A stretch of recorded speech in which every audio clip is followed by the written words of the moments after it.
Yo, what is up everybody? ReDream here. Tonight I have a quick video and I just wanted to show you guys how to emulate Dreamcast games in full HD on the PC. Now, this doesn't require a very beefy PC to set up. This has fully functioning local multiplayer, meaning you could play with your friends, you could hook it up to your TV. So the first thing you need to do to get this set up is you need to go to the link in the description. The first one, this is ReDream.io.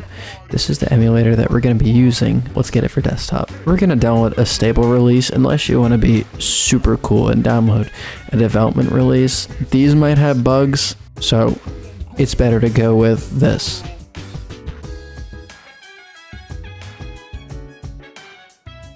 You can do this wherever you want, but you got to make a new folder. I'm just going to call it ReDream. This is where we're going to put the emulator.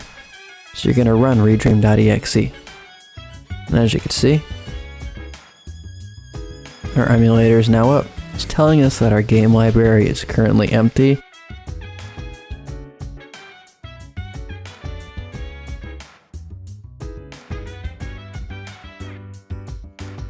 I'm going to show you how to get ROMs. We're going to close the program for now, and we're going to make a ROMs folder.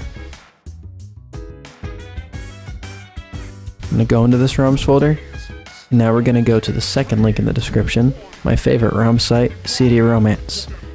You can actually go up to games here and go to Dreamcast, and you'll see a list of Dreamcast games. The game that I want to play is Berserk Millennium Falcon Head. This game looks amazing, by the way. Now, as you can see, there's a little bit of stuff here, and most games will have this amount of stuff. There's GDI and CDI for starts, and then there's also the language difference.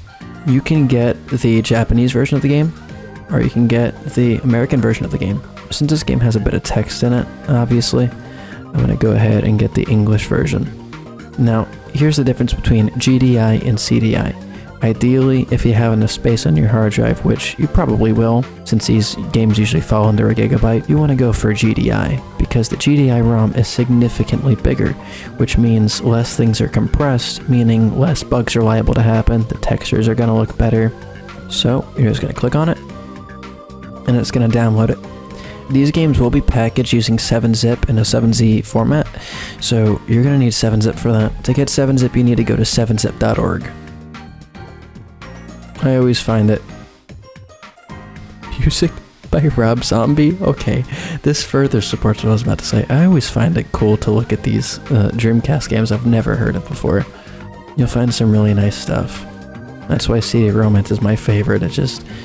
I always seem to find some really cool stuff on CD Romance. I also forgot to mention, if you want to search up a game for a specific system, you can go ahead and type the game in the search bar, and then go to all platforms. Once you hit enter, go to the drop down, select your system.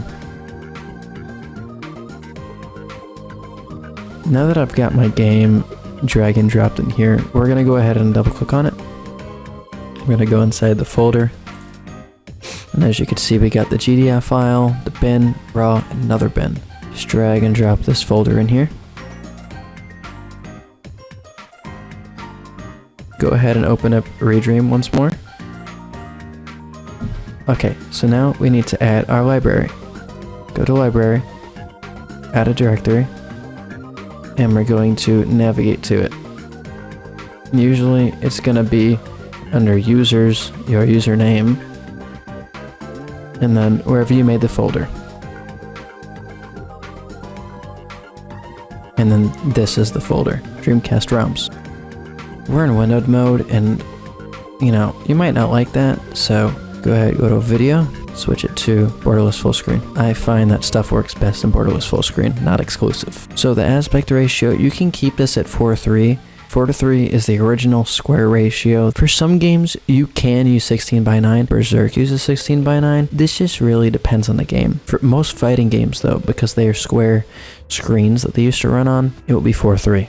So 4:3 square 16:9 landscape basically. Frame skip, you can have this at auto, but I always have it at off. I find it better to have it at off so you get every frame and it looks smooth. Frame rate counter, this is just an overlay that shows you how much frames you're getting. Polygon sort accuracy, now per strip, is good for the lower end systems, but if you're on a high end system, you can bump this up to just about anything. I usually like it at 64 because it's the highest and it ensures the graphics are super sexy. This is just my preference. It really doesn't matter, it's the Dreamcast we're talking about. Now, over in system, these should be the default options, and I wouldn't really change anything here. Over in input, you're not gonna have this. You're going to have whatever control you have set up or your keyboard, and then all of this is going to be filled up with keyboard. What I did was I went to ports 1 through 3 and disabled the input because I'm not using a player 2 or 3 or 4 right now. I clicked on it, went to input device, and selected none. Then I went back to input and did that for every one of these.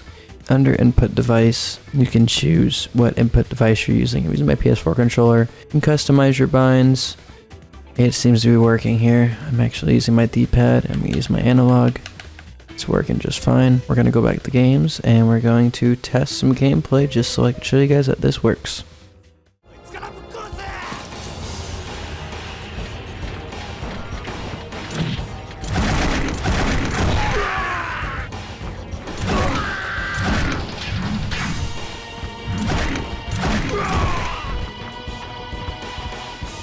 So as you guys can see, this does work. So anyways, I just wanted to say to you guys, thank you so much for supporting the channel and viewing this video. I hope you guys enjoyed this, and I'm also sorry for the late night mic quality. I will have more emulator videos posted soon. Well, soon enough. And I'll see you guys in the next one. Bye.